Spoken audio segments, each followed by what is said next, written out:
કુકમામાં અજાણી વ્યક્તિ દ્વારા ત્યજી દીધેલ નવજાત બાળકી મળી આવી છે।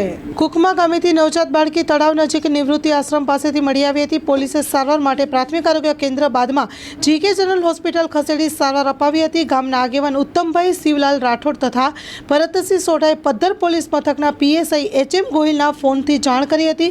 નિવૃત્તિ આશ્રમ કુકમા પાછળ ખરાવાડ ખાતે નવજાત શિશુ કોઈ અજાણી વ્યક્તિ મૂકી ગયેલ છે। નવજાત બાળકીને આગેવાનો તથા પદ્ધર પોલીસ સ્ટાફ દ્વારા પ્રાથમિક આરોગ્ય કેન્દ્ર ખાતે સારવાર માટે લઈ જવામાં આવી હતી, જ્યાં ડોક્ટર ધારાબેને તાત્કાલિક સારવાર શરૂ કરી હતી અને વધુ સારવાર માટે ભુજની જીકે જનરલ હોસ્પિટલ ખાતે લઈ જવામાં આવી હતી, જ્યાં તેની હાલ સારવાર ચાલુ છે। બાળાએ બચાવવાના કાર્યમાં આગેવાન ઉત્તમભાઈ રાઠોડ અને ભરતસિંહ સોઢા, પદ્ધર પોલીસ સ્ટેશનના PSI HM Gohil, police head constable Jethabhai Patel, Nareshbhai Chaudhari, Bhargavbhai Chaudhari, police constable Vinodbhai Chaudhari તથા મહિલા પોલીસ કોન્સ્ટેબલ કમીબેન માળી સાથે કુકમા પીએસસીના ડોક્ટર ધારાબેન તથા સ્ટાફના કર્મચારીઓ દ્વારા સરાહનીય કામગીરી કરવામાં આવેલ હતી।